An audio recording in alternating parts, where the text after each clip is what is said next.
Buenas tardes, nosotros somos el grupo número 1 y en esta ocasión les vamos a hablar sobre lo que es la oxidorreducción y su acidez. Siguiente.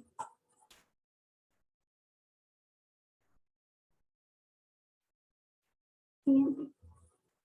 Como objetivo general tenemos conocer el potencial de oxidación de un oxidante para ver cómo puede variar notablemente al variar el pH. Como objetivos específicos tenemos analizar y estudiar las características correspondientes de cada uno de los métodos de oxidación. Estudiar detenidamente las variaciones del pH durante las reacciones redox. Siguiente.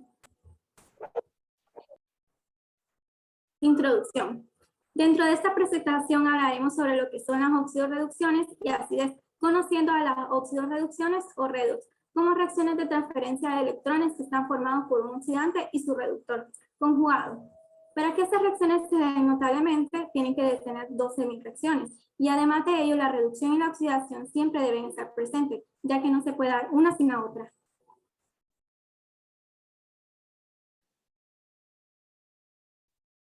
Ok, bueno. Buenas tardes, mi nombre es Ariela y yo les voy a explicar sobre un poco sobre la influencia del pH sobre el potencial redox. Bueno, el potencial de oxidación de un oxidante puede variar notablemente al variar el pH. Esto acontece si el oxidante reacciona en una reacción en la que intervienen iones hidrógeno. Por ejemplo, el dicromato de potasio reacciona según la siguiente reacción que tenemos ahí en pantalla. En este caso, el pH es de mucha importancia debido a que el hidrógeno está acompañado por un coeficiente muy elevado, que si observamos es 14. Es decir, que en esta reacción se consumen bastantes iones hidrógeno y en consecuencia, al disminuir su acidez, entonces va a disminuir el potencial de la reacción. El potencial de este sistema, el cromato sobre el cromo más 3, cuyo valor del potencial de reducción en condiciones estándar a un pH igual a 0, tiene un valor de 1,3 voltios y en un pH igual a 14 tiene un valor de 0,1 voltios. Entonces, en consecuencia, mientras actúa en una solución ácida, el dicromato actúa como un oxidante fuerte, reduciéndose fácilmente a la sal de cromo más 3. Y en una solución alcalina sería el caso contrario, donde el cromo 3 es el que se oxida fácilmente a cromato.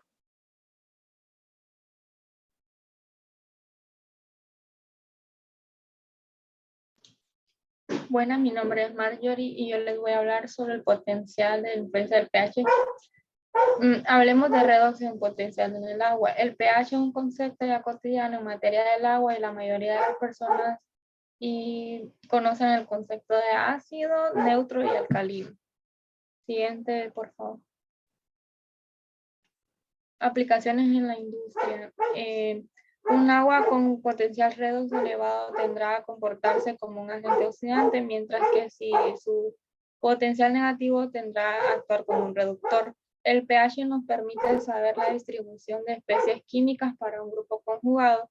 Por ejemplo, para el grupo de los carbonatos, un pH alto significa que predomina el ion carbonato, mientras que el pH bajo favorece la formación de ácido carbónico. De manera análoga, el potencial redox nos permite estimar el predominio de especies químicas dentro de un grupo redox, por ejemplo, el cromato hexavalente a valores del ORP alto, mientras que el cromo trivalente a valores más bajos, por lo que al medir el ORP podemos intuir cuál de ellos está predominantemente en el agua. Siguiente.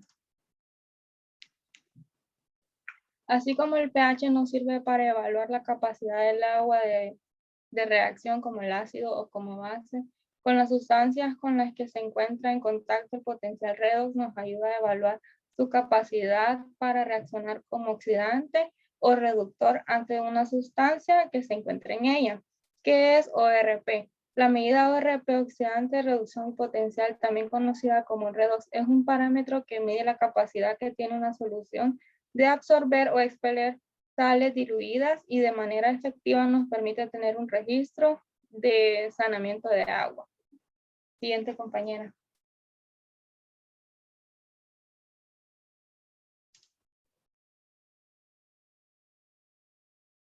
Monitoreo y depuración y desinfección de aguas.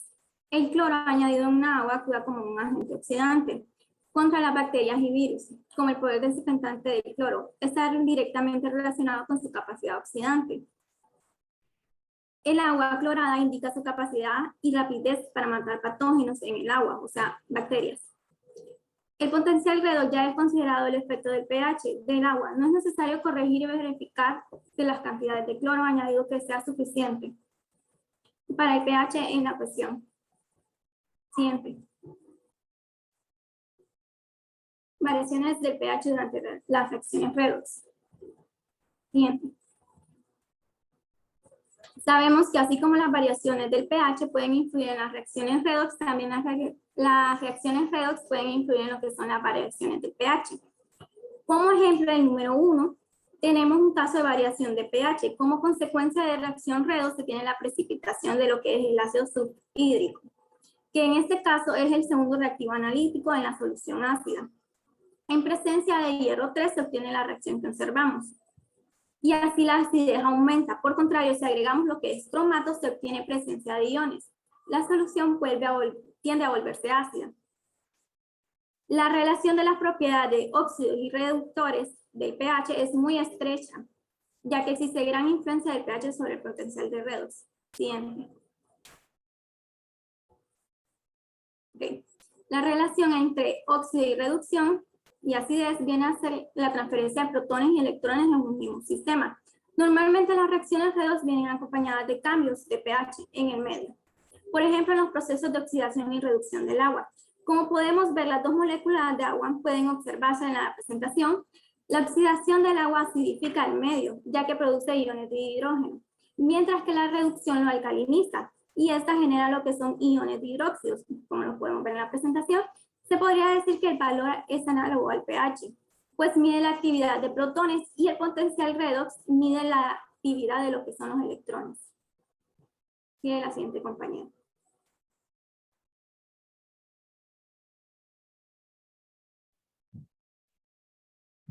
Ok.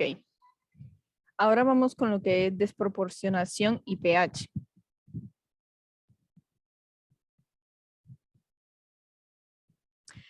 La reacción de desproporcionación o disminutación son reacciones en las que un elemento en parte se oxida y en parte se reduce. Esto es, el elemento pasa a dos nuevos estados de oxidación, uno mayor y el otro menor respecto a su estado inicial.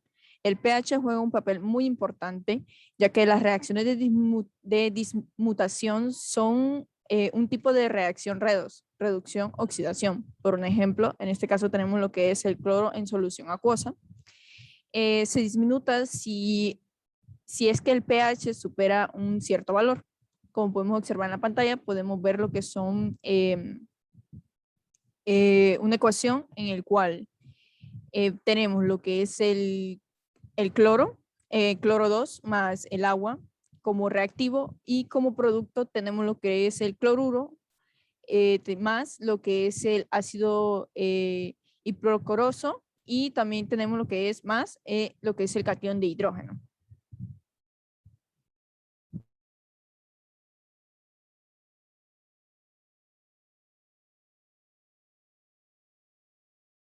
Ahora bien, un átomo de cloro se reduce de cloros 0 a cloro -1. Sin embargo, el otro se oxida, lo que es de cloro 0 a cloro +1, en donde se obtiene lo que es una nueva reacción, el cual tenemos lo que es ácido hipocloroso más lo que es un hidroxil como reactivo, y como producto tenemos el monóxido de cloro más lo que es el H2O, que es el agua.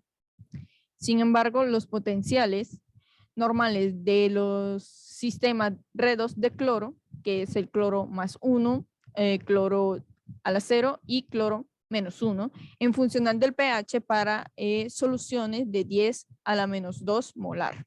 Sin embargo, el par de lo que es, como podemos observar en la pantalla, el par de ácido hipocloroso entre lo que es el cloro 2, tendremos lo que corresponde al equilibrio de la ecuación que se muestra en la pantalla, en la que aparece aquí, esta esta ecuación, tenemos lo que es que tiene un potencial que varía, que es de 1.6 volts.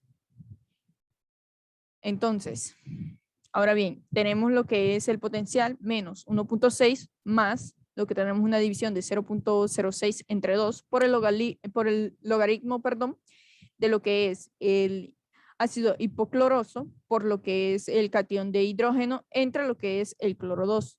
Por lo tanto, tenemos que lo que es un potencial normal aparente de que tenemos el potencial estándar sería igual de 1.6 menos 0.6 como pH. Entonces, tenemos el potencial que disminuye al aumentar el pH. Sin embargo, el par de cloro que observamos en la parte de abajo tenemos que tener que es un potencial estándar de 1.4 volts. No cambia al variar lo que es el pH. Sin embargo, el pH de interacción de ambos parece estar de 3.3. Lo dejo con mi compañera.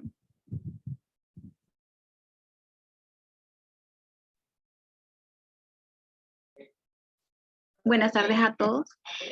Pues aquí tenemos lo que es la representación gráfica sobre el ejemplo que nos hacía mención la compañera anteriormente del cloro en solución acuosa. En la gráfica, como podemos visualizar, en el eje de las X encontramos el pH y en el de las Y el potencial estándar del electrodo, que mide lo que es la tendencia que tiene en este caso el cloro a generar lo que es un proceso de reducción. En el valor del potencial disminuye al aumentar lo que es el pH. Ahora, según la relación que nos hacía mencionar anteriormente la compañera de 1.6 menos 0.06 del pH, por lo tanto, el potencial de ácido hipocloroso sobre el dicloro indica lo que es en la gráfica por una línea inclinada, como la podemos observar. Por otro lado, también tenemos lo que es el potencial del par de cloro sobre cloruro igual a 1.4 voltios, que no cambia al valor del pH.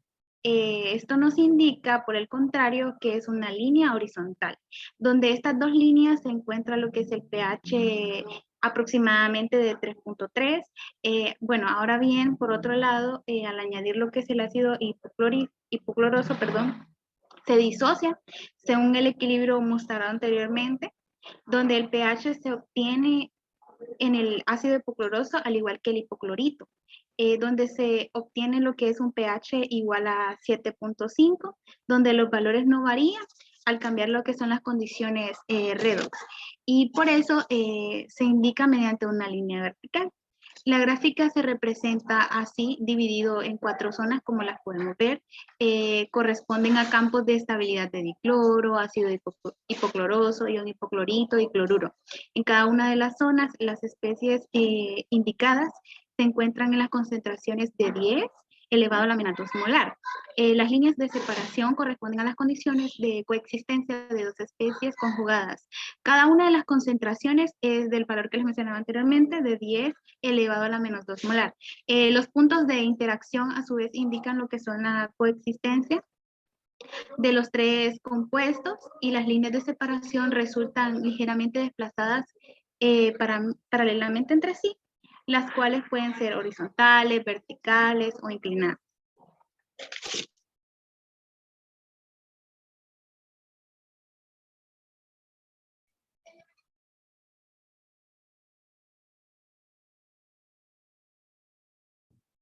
Buenas tardes, compañero. Yo le vengo a hablar sobre el peróxido de hidrógeno, o bien conocido como agua oxigenada.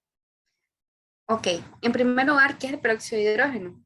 El peróxido de hidrógeno, en su fórmula química, tiene H2O2, que es un compuesto químico con características de un líquido altamente polar, fuertemente enlazado con el hidrógeno, tal como el agua, que por lo general se presenta como un líquido ligeramente más viscoso que este. Es conocido por ser un poderoso oxidante. Siguiente presentación. En las propiedades físico-químicas del peróxido de hidrógeno tenemos que es puro, es un líquido denso y claro, con una densidad, se funde a menos 0,4 grados centígrados y su punto de ebullición normal es de 105 grados centígrados. Las características principales son el peróxido de hidrógeno, conocido también como agua oxigenada, como ya había dicho anteriormente, un líquido incoloro a temperatura ambiente con sabor amargo.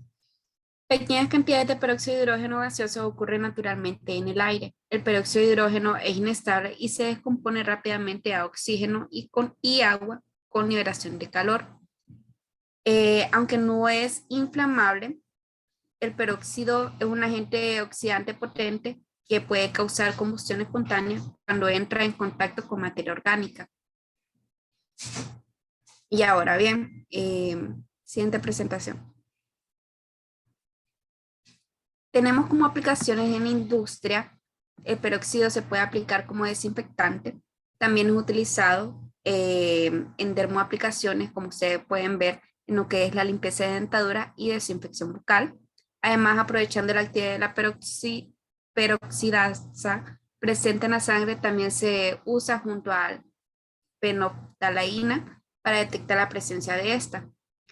También la utilizamos en lo que son los acuarios, como para limpieza de las algas y también decoloración del cabello y el vello. Siguiente presentación. Pero el peróxido, ¿cómo puede perjudicar mi salud?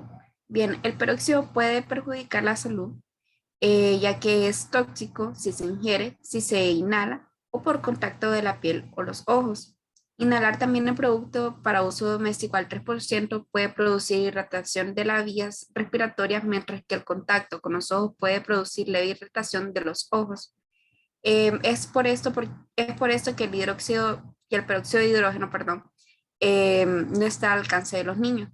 También, al inhalar vapores de las soluciones concentradas, más del 10% puede producir grave irritación pulmonar. Gracias, los dejo con mi compañera.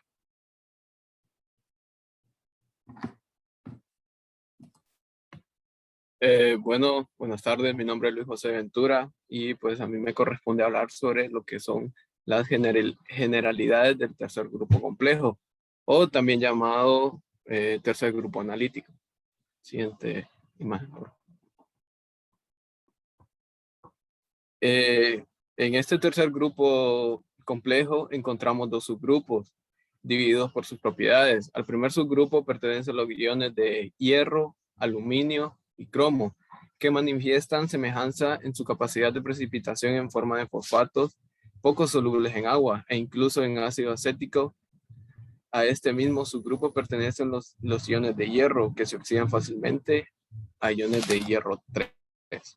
El segundo grupo pertenecen los iones de zinc, manganeso y níquel, que se precipitan por acción de de sulfuro de amonio en forma de sulfuros y forman precipitados solubles.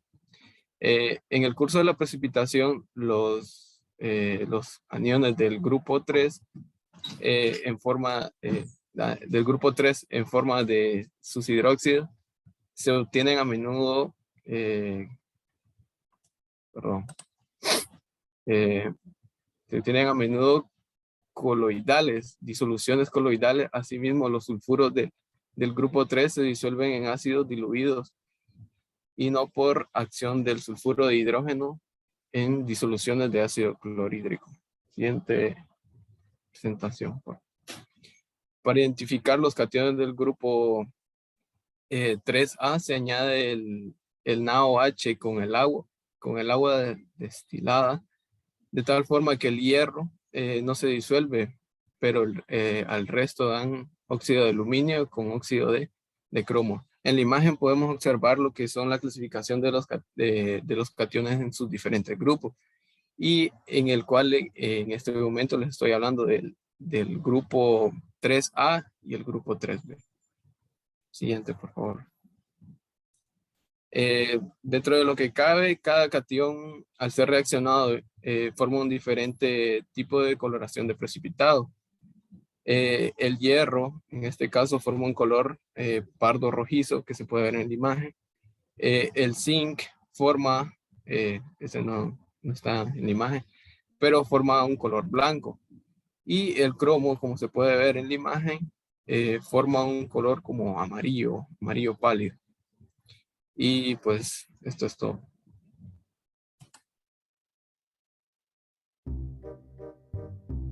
Hola a todos, en este vídeo de Un Mundo Químico hablaremos sobre las reacciones redox. Este tipo de reacciones consisten en una transferencia de electrones.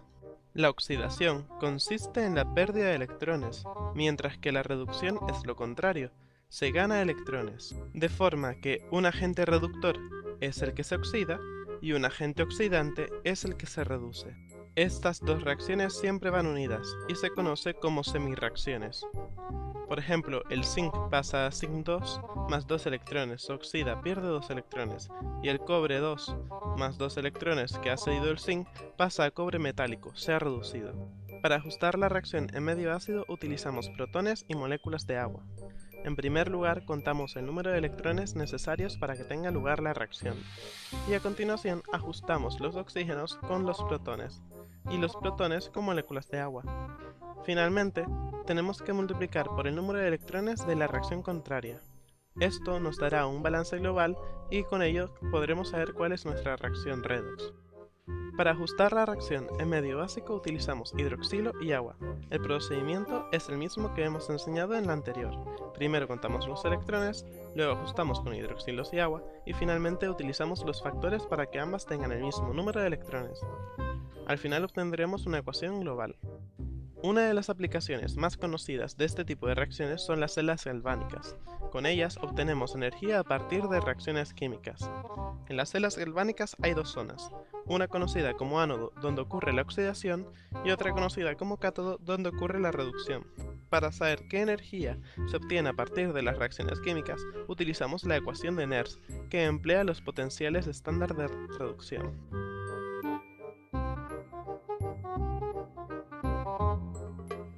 Si quieres reducir tus problemas, no dejes que se oxiden tus conocimientos.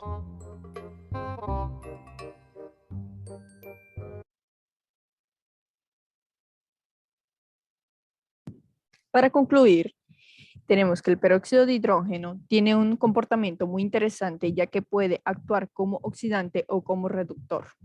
En soluciones ácidas con oxidantes fuertes se comporta como reductor y en soluciones alcalinas, por el contrario, se comporta como oxidante energético.